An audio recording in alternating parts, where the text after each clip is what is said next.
Dear aspirants, hello and welcome to this video lecture series on behalf of CLAT SATHEE. I am Dr. Animesh and today we are continuing our discussion on basics of matrimonial law, that is family law. And today we are going to discuss a very interesting and very important topic of Hindu marriage. What constitutes Hindu marriage? In the last class, we were discussing that personal law, the family law, is the only aspect of law, only branch of law in India that is based on a person's religion. Religion plays an important role when it comes to law that is applicable to they or them, to them. Obviously, that person, him or her, everybody has to be judged from the viewpoint of their religion when it comes to family matters. So, considering that, let's come on to discuss the basics of Hindu marriage. What constitute? But before we jump to the Hindu marriage, we have to understand marriage a bit. The things that we'll cover in this lecture, obviously we'll discuss what marriage itself means. We have seen marriage in function. हम सब लोग देखते हैं कि विवाह हुआ, विवाह चल रहा है, everybody, your parents, everybody, people around of us, everyone, almost everyone is married. So what's the point of it? What's the legal aspect to it? How we understand it legally is very important. At the same time, we'll go a bit narrower and understand Hindu marriage. Marriage understanding is there, then we have the understanding of Hindu marriage, then we understand ceremony and essentials associated with it. How a Hindu marriage is done, that we'll discuss. What are the requirements of Hindu marriage? So without any delay, let's go into meaning of marriage. What constitutes marriage? Now, this is very important. Now, if I'll ask you as a student of law, as a student, an aspirant of law, as a student of social sciences or something, what do you think is marriage means? Many people will tell, okay, it's about companionship, it's about love, it's about trust, two people agreeing to spend their life together, affection between them. So obviously it's true to a student of sociology or a student of anthropology, but as a student of law, I'll say, yes, see, marriage is not something that is purely dependent on love and affection between the parties. Even though love evaporates, the marriage is not. In India, we see arranged marriages in which the marriage happens first and love is expected to be developed later. So, companionship, love, affection, all those things take a secondary role. The primary role why two people get married. See, two people can stay together, love each other, have affection towards each other, even if they are unmarried. People can live in a live-in relationship or something. Similarly, having children does not require marriage. People can have biologically, there is no bar. People can have children without marriage. So, what's the difference between a relationship in which everything is there, but marriage is not there? Two people living together, having children, they love each other, everything. But if they are not married, what's the consequence of it? And what are the consequences of them being married? So, I'll tell you first things first. The marriage essentially means a union between a biological male and a biological female. Marriage is essentially a relationship between a biological male and a biological female. And that has everything to do with the idea of legitimacy. Marriage, the whole point of marriage is legitimacy of children, primarily. If children are born without marriage, they are considered illegitimate children, or obviously this is a profane word, but they're called bastards. Bastards means the parents of the people who are not married. Now you might obviously ask that, see, what's the fault of the child? Why the stigma is there on the child? So I'll say, you see, that's how institution of marriage is preserved, by ensuring, see, if you want to have children and you want those children to be related to you, recognized as your children, you get married. So marriage is essentially about providing legitimacy of children. People can have children without marriage, but those children will not be considered children of that couple in true sense. They'll not be able to inherit the property, they'll not be part of the joint Hindu family, whatever the case may be. Legitimacy is the core of marriage. The two people get married, the primary aspect of it, that the children born to them will be considered legitimate. They'll be considered related, they'll have a status in the society. But if you are not married, then the children will not be considered legitimate, and that's problematic. That is why, this particular idea of legitimacy is given a lot of importance. Now, one might argue that, see, this idea of legitimacy is very problematic, why we have to have that. But see, that is something that sustains the institution of family. Family इसी से चलती है बच्चों.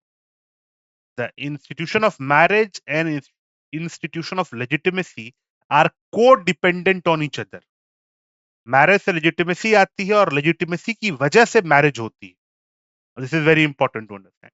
Then obviously there are some secondary benefits of the marriage, like first of all social recognition.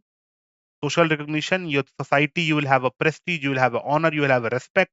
People will give flats or rented accommodation to you if you are married couple. People will honor you, respect you, and will acknowledge your status as a married woman or a married man.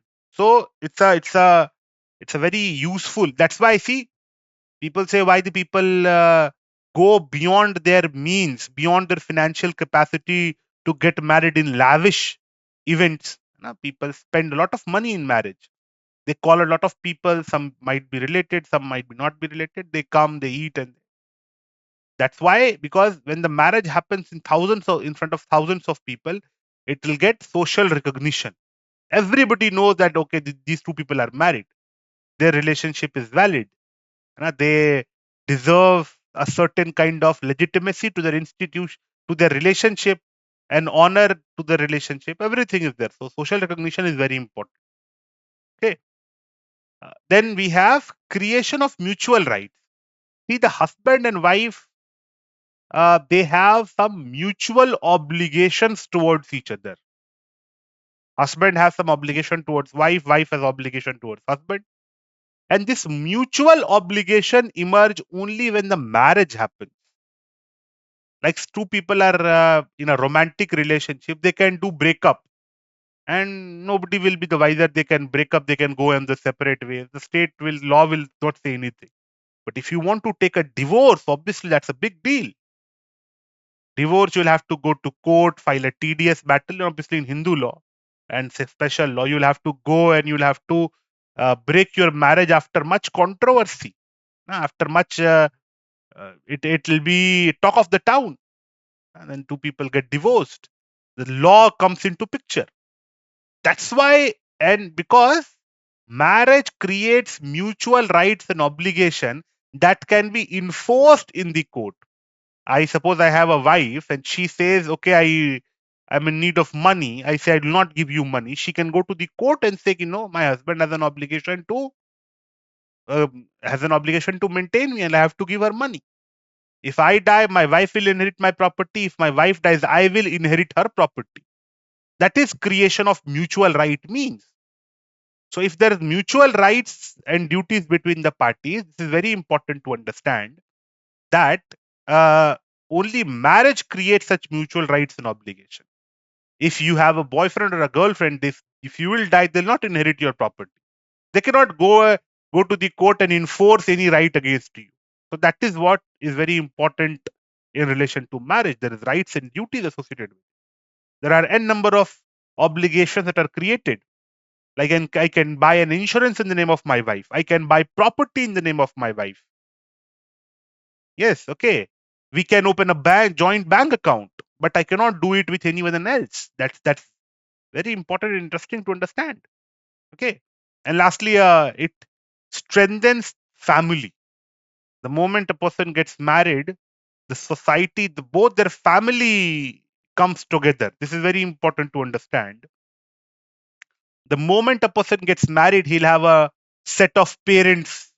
You see, always in India, we say that the marriage does not happen between two people, it happens between two families. So it's a very important community institution. See, the marriage happens. By marriage, we have seen treaties formed in the history. भाई अब दो राज्यों में उनके हम ना दोस्ती को रिश्तेदारी में बदल देते हैं। दो राजा है, उन्होंने अपने बच्चों की शादी करा दी। अब नाउ दो two states are they are allies. They will not fight each other because there has been a marriage between them. So obviously marriage uh, is a very important institution in society because it creates peace, order, and harmony.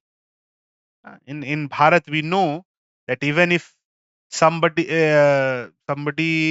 from your village is getting married to someone from another village, it creates ties between those two villages. It's very important.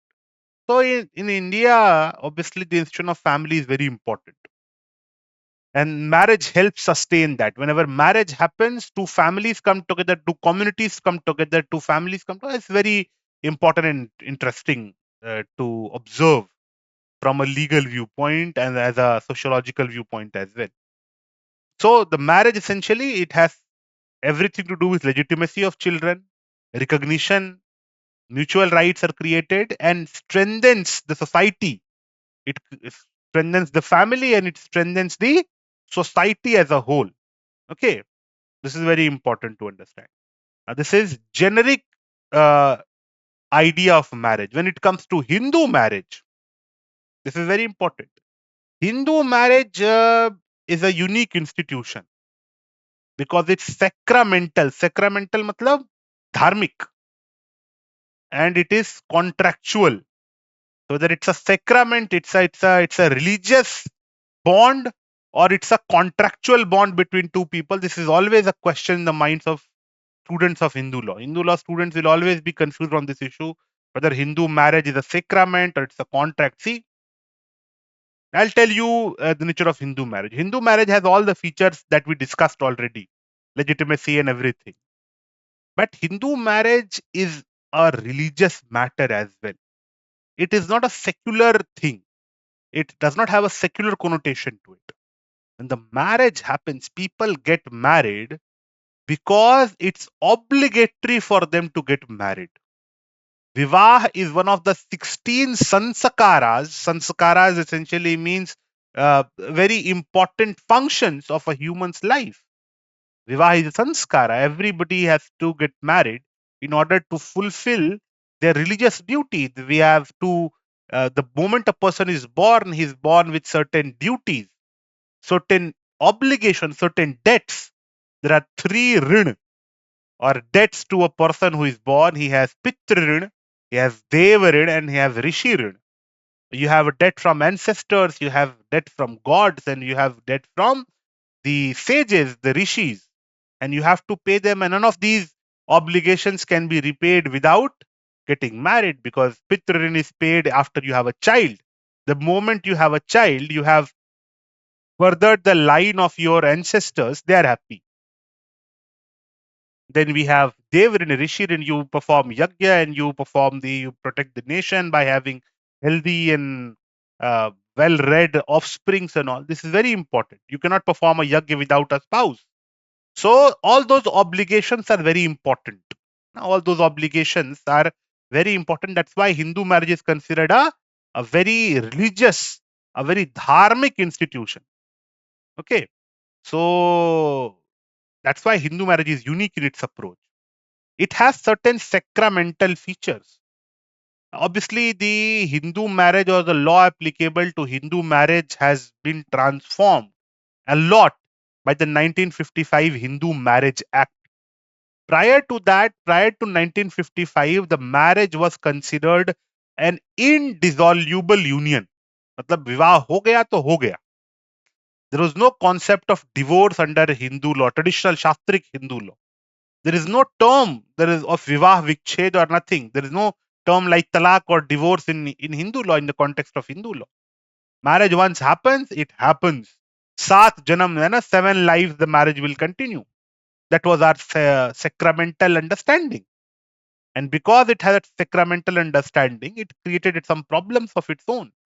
So a reform came in the form of 1955 legislation, which, while retaining some sacramental features of Hindu marriage, also introduced certain contractual features. Like the marriage is no longer an indissoluble union. The marriage can be dissolved by divorce. Although getting divorce is difficult, but still the marriage can be dissolved by divorce. There is no absolute bar on divorce like it used to be before 1955. So Hindu marriage has certain sacramental features. Number one is obviously ceremonies. A Hindu marriage is created by performing religious ceremony. Simply two people cannot say that, okay, just like if you observe a Christian marriage or a Muslim marriage, there is only assertion of getting married, that okay, you want to get married, yes I want to get married, whether you want to get married, yes I want to get married, and the marriage will be solemnized. No, Hindu marriage requires ceremonies, it requires invocation of God, fire.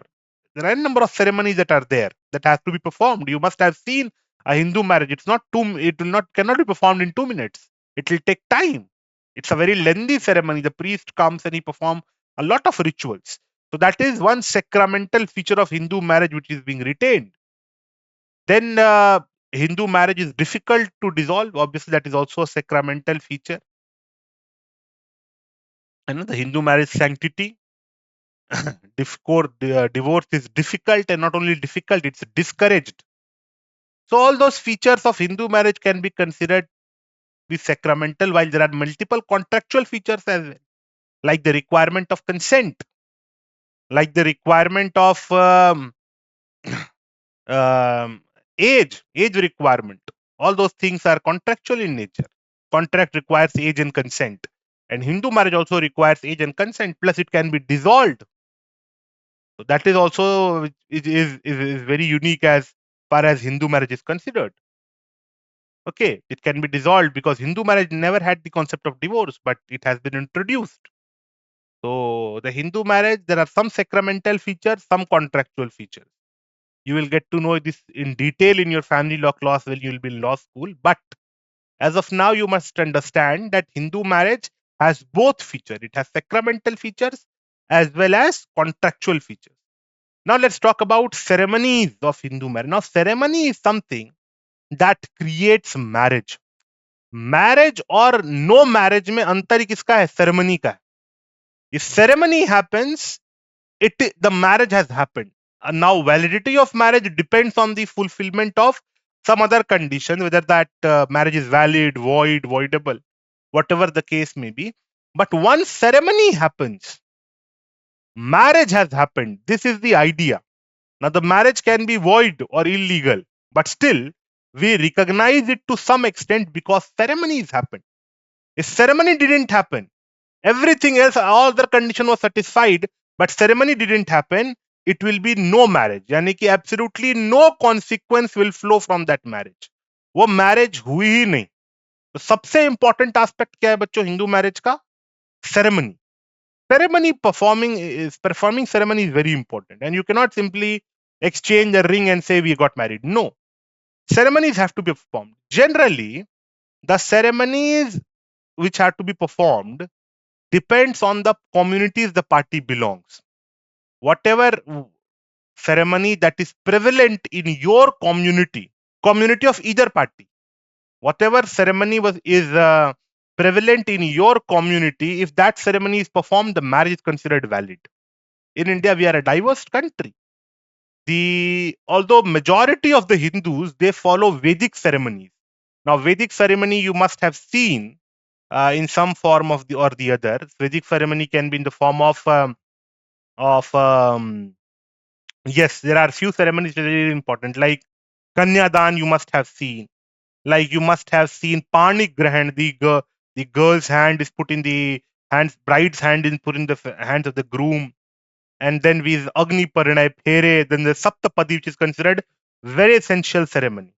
7 steps in the northeast direction, the husband and wife, the bride and groom, they take together. 7 steps they take, and the marriage is considered solemnized after 7th step is taken. If Saptapadi is not performed, the marriage is not considered valid, because that signifies 7 vows of marriage. There are 7 vows to a marriage, and every step signifies a vow to a marriage. एक कदम, 2 कदम, 7 कदम चलते हैं husband and wife together in northeast direction, and with the 7th step, the marriage is considered solemnized properly. Sometimes it's also reflected by the 7 rounds around nuptial fire, that is Agni Parinay. But that is different from Saptapadi. But all these functions are essential. They are necessary. If Saptapadi is not performed, the marriage is not considered valid if you actually are a Vedic Hindu.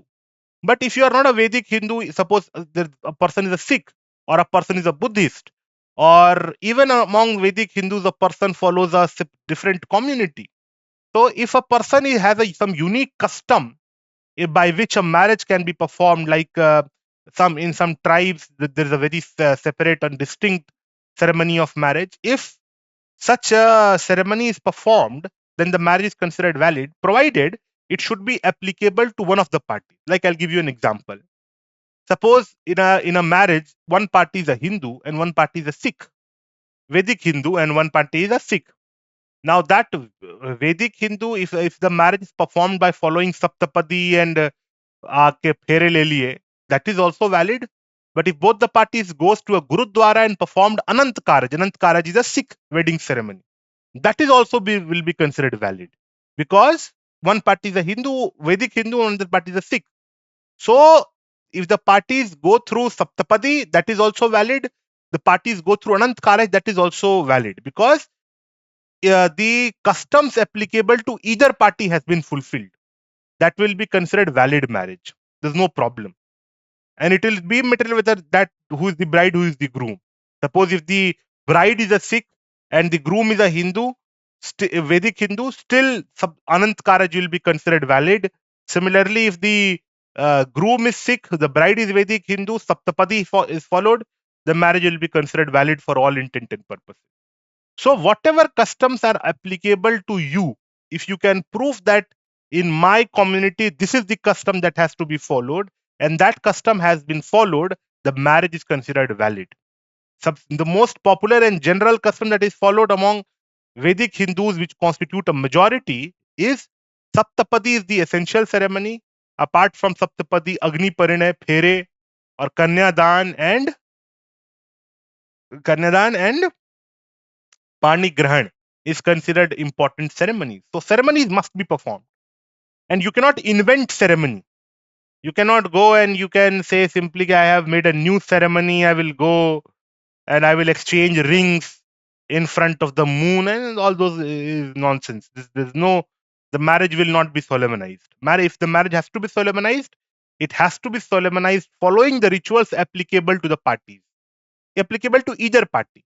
If it is not applicable to either party, that is not considered valid. This is something very important to understand. The ceremonies of Hindu marriage must be performed and must be performed properly. Coming to conditions for a valid Hindu marriage. Now, once ceremony has been performed, now we have to go into the fact that what conditions should be followed. First condition, without which the marriage will be considered absolutely invalid or will be considered non-existent, is if both the parties are not Hindus.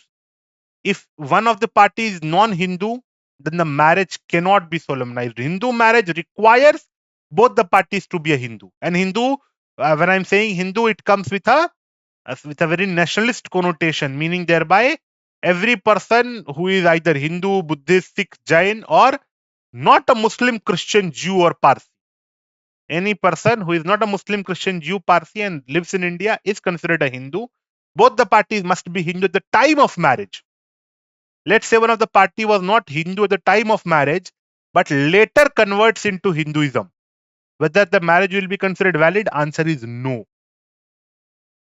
Suppose a party was born as a non-Hindu, but converts to Hinduism before marriage. Whether the marriage will be valid? Answer is yes. The crucial point of time is when the marriage is solemnized. If both the parties were Hindu at the time of marriage, but later one of the party converts to another faith, whether the marriage will remain valid? Answer is yes. Point kaun sa hai bachcho? At the time of marriage, both the parties must be Hindus. This is a very, very essential condition, because the marriage will not be presumed to have happened if both the parties is not Hindu. अगर दोनों parties Hindu नहीं है तो उनकी शादी ऐसा माने कभी हुई ही नहीं है. Both the parties must be Hindu at the time of marriage. Okay. Even if they are non-Hindu, if one of the party is non-Hindu, they should perform Shuddhi, by which they will become Hindu, conversion to Hindu faith, and then they can get married. This is very important. Both the parties must be Hindu. Then we have prohibition on bigamy. Now, if these two conditions are satisfied, ceremony has happened and parties are Hindus, in that case, marriage has happened. Now, whether the marriage is valid, void, or voidable. Now, these terms you must be familiar if you have learned basics of contract law. कि valid, void, or voidable क्या होता है, हम लोग आएंगे उस पे. But if these two conditions are satisfied, both the parties are Hindus, and ceremony was properly performed, then the marriage has happened.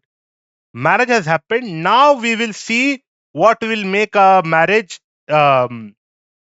void, what will make it valid, what will make it voidable. Now, prohibition on bigamy. Now, Hindu marriage की जो पहली condition है बच्चों, valid Hindu marriage की, that is, the parties must not have a living spouse. If you have a living spouse, if your spouse is alive, in that case, you cannot marry another person. Strict monogamy we have allowed, and that we have brought from 1955. 1955 में हमने कह दिया कि from now on, there can be no bigamous marriage. A man whose wife is alive cannot marry another woman. A woman whose husband is alive cannot marry another man. Alive means, see, the marriage is dissolved by two things. One, divorce, another, death. If the marriage has been dissolved, the decree of divorce has been taken, well and good, you can marry again. If your spouse died, you can marry again. If the law recognizes them as died, law ने उनको dead घोषित कर दिया, अब आप शादी कर सकते हैं दूसरी, कोई टेंशन की बात नहीं है. सिमिलरली डिवोर्स हो गया, you can get married again. But till your spouse is alive, even if you are living separately, even if you have lost contact, still you cannot get married again if you have a living spouse. You cannot get married again. You married once and it will be sufficient. Okay. But this rule came in 1955. So if somebody had two wives before 1955, both of those marriages will continue to remain valid. किसी आदमी ने 1955 से पहले दो शादियां कर रखी, like the stalwart of Indian, especially in criminal law, the legendary Ram Jethmalani ji. He had two wives, and both the marriages happened before 1955. So both the marriages were valid. There is absolutely no problem with those marriages. But after 1955, you cannot get married twice. This is a straightforward rule. You cannot get married twice if you have a wife alive. So this is a complete prohibition on bigamy. See, before 1955, this rule was not there. Bigamy was allowed. But if you will read Hindu scriptures, we have always favored monogamy. We have always been the monogamy was something that was celebrated. Like obviously we have the example of Shri Ram. Shri Ram was completely monogamous. Even Shri Krishna, as I say, some fools say he had 16,108 wives. Obviously he had. But if you will go by Bhagavad Mahapuran, it says that he had 16,108 bodies as well. मतलब उनकी जितनी पत्नियां थी उनके उतने शरीर भी थे. So obviously the rule is that if you have two bodies, you can have two wives. So since we are not the supreme lord of the universe, we cannot have two bodies. So monogamy is the rule, and it's all the mantras of the in the Vedas, which refer to husband and wife, they are in Dvivachan. Now, Sanskrit, as you must have studied Sanskrit for some years in your schools, Sanskrit has a unique thing that just like in Hindi or English, we have singular or plural, or Hindi we have ekvachan or bahuvachan. Sanskrit has a concept of duality, ekvachan, dvivachan and bahuvachan. So all the mantras of marriage or all the institution of family is in dvivachan, yani ki one cannot, there's one husband and one wife only. So there is absolute prohibition on bigamy. That Vedic commandment of having only one wife was implemented again, strictly implemented in 1955. So monogamy is the rule. Then and if somebody marries a second woman, then or second man, then in that case the marriage is void. I'll tell you, the marriage is considered completely void. Now void marriages के साथ क्या है मैं बताऊंगा आप लोगों को आगे. Second is बच्चों prohibited relationship, incest. Now obviously any civilized society community will prohibit marriages between close relatives, because not only because it's immoral, but because it can lead to horrific genital deformity in the offsprings of such marriage. So we have a long list of prohibited relationships of whom you cannot marry. And I'll tell you in brief. One cannot marry lineal ascendant or descendant. Lineal ascendant or descendant yani ki you cannot marry your parents, their parents, their parents, their parents. Similarly, you cannot marry your children, their children, their children, their children, how low soever. Means you cannot marry your ascendant or you cannot marry your descendant. As far as others are considered, you cannot marry your uncle, you cannot marry your aunt, and you cannot marry your uh, father's brother's wife. Similarly, you cannot marry your mother's brother's wife. You cannot marry your own brother's wife. So all those prohibitions are there. Similarly, you cannot marry your siblings. You cannot marry your cousins. That is called prohibited relationship. You cannot marry your aunts by marriage, and you cannot marry your uncle. You cannot marry your aunt. You cannot even marry your aunts by marriage. Chachi, mami, prohibited. Okay. So all these relationships are considered as prohibited relationship and they are not allowed. Although there is a customary exception to it.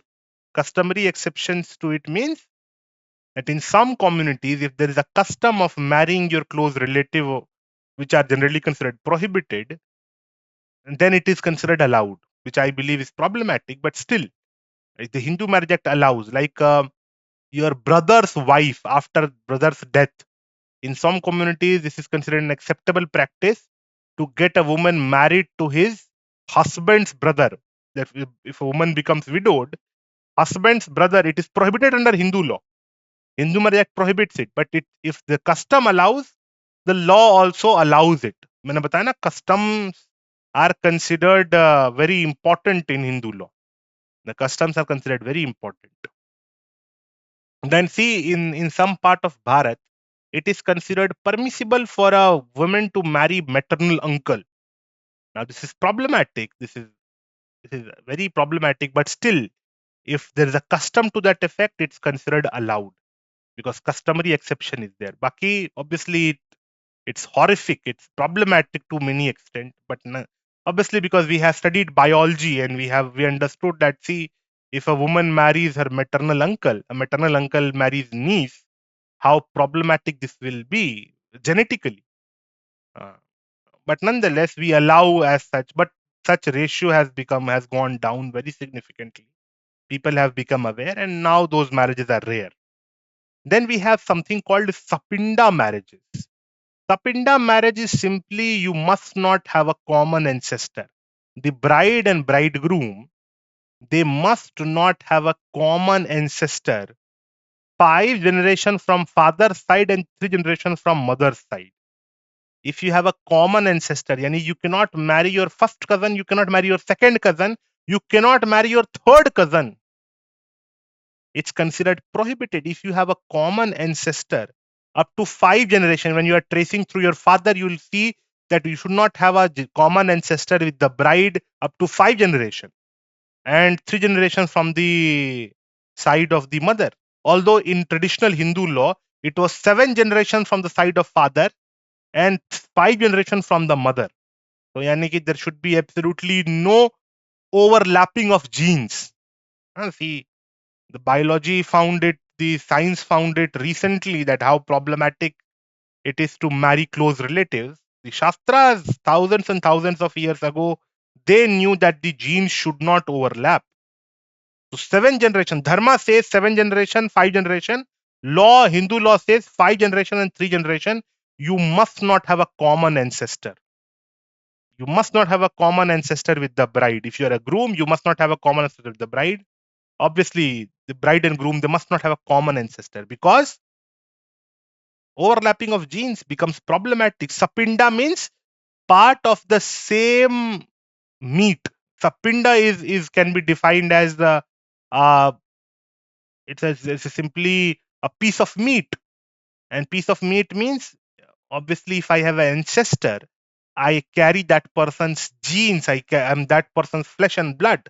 So if any girl is there who is from the same flesh and meat, yani carrying the same DNA, I should not marry her because that will become problematic. In although there is no prohibition on gotra, some gotra marriages are not prohibited under Hindu law, but people still consider it very important and generally don't marry within the same gotra. Some communities they don't follow that rigorously, but the gotras are also considered important because you cannot marry your paternal relative. So all those things are there. As far as the sapinda marriages are considered, they are also considered prohibited. And a marriage which is made in contravention of sapinda rule is also considered void. If a marriage it happens in contravention of prohibited relationship, they are also considered void. So bigamy, incest, and sapinda, all three will make a marriage void. Void meaning the marriage will be considered completely non-existent in the sense that those marriages may there will be no mutual rights and obligation between the parties. Yani this woman will not claim that I am his wife. The man will not claim I am her husband. They will not inherit each other's property. Only game is that if a child is born, and listen to this very carefully, if a child is born in a void marriage, that child is considered deemed legitimate. That child obviously is not legitimate because that marriage is void, is not fully legitimate, but the child is considered deemed legitimate under Hindu law if there was a marriage at least. Yani both the parties were Hindus and the ceremony was performed, so that is considered as that a marriage at least happened. But since the marriage was void, the child will not be fully legitimate, but will be considered what we call deemed legitimate. Now, deemed legitimate and fully legitimate, there is a difference. A deemed legitimate child, or we can call that half legitimate child, can use the name of the father. He'll be considered related to both father and mother, can inherit the property of father and mother as well, but will not be considered related to any other relative. Means that child will not be able to inherit property of his uncle, grandfather, grandmother. Then, barring parents, he cannot inherit anyone's property, or he is not considered related to any of them because he is deemed legitimate. While a fully legitimate child who is born out of a valid marriage will be considered related to and will be considered an heir of all the relatives. अपने भाई का, अपने चाचा का, अपने बुआ का, अपने दादा का, दादी का will also be considered part of the joint Hindu family for all intent and purposes. So if a child is born in a void marriage, the children that are born will be considered deemed legitimate. Deemed legitimate means obviously the child is not at fault. So that child will be considered related to the father and mother both, and he will be entitled to inherit the property of parents and parents alone, and he will not be considered related to everyone else. So that is a difference between a child who is born in a void marriage and the child who is born in a valid marriage. Similarly, if those two conditions of ceremony and being both the parties must being Hindu, if those conditions are breached, then that is no marriage. No marriage in the sense the child will be considered illegitimate, not even deemed legitimate. If ceremony was not performed, there is no marriage, and no marriage means the child will be illegitimate for all purposes. He cannot claim property of the father or cannot claim the name of the father even. Name he can, paternity he can claim, but he cannot claim legitimacy in any extent. Similarly, both the parties are not Hindus. The child, it will be considered no marriage, and thus the child will be considered illegitimate. So there is a difference between a no marriage and a marriage, but marriage again has to be classified in valid, void, or voidable. If it is valid, children are fully legitimate, can inherit the property of parents and everyone else. If they are deemed legitimate, then they can inherit the property of parents, but parents alone, no one else. This is very important to understand. Then we have, obviously, customary exceptions are there to prohibited relationship, and as well as sapinda. If the custom allows, you can get married to your close relative, but one should not. But nonetheless, marriage will be valid if that happens, if there is a customary exception. Okay. Now there is some other conditions which will make a marriage voidable. Voidable means, I'll tell you what happens. See, first is marriageable age. The requirement of marriageable age is 18 for the bride and 21 for the groom. 18 and 21, that's very important. The girl should be 18, the boy should be 21 to get married. Similarly, the parties must have the capacity to give consent. Now, what is capacity to give consent? They must not be unsound of mind, or they should not be under such mental disability that will make the performance of matrimonial obligations difficult or impossible. Like suppose at the time of at the time of marriage, a party was so intoxicated that he is not knowing what is happening. In that case, the marriage is not considered valid. Okay. Similarly, suppose I am um, drunk, or I am intoxicated, or I am so mentally insane that I cannot give a valid consent, then also it will be considered that the marriage is not valid. Similarly, if I am under such a disability that I understand what is happening, but I cannot be trusted with the matrimonial obligations, including upbringing of children. Let's suppose I have short-term memory loss. So suppose, let's say I am giving consent at that time, I know what is happening. I am getting married, I'm given consent. But let's say the issue is that after 15 minutes, I'll forget everything. After 1 hour, I'll forget everything. What has happened?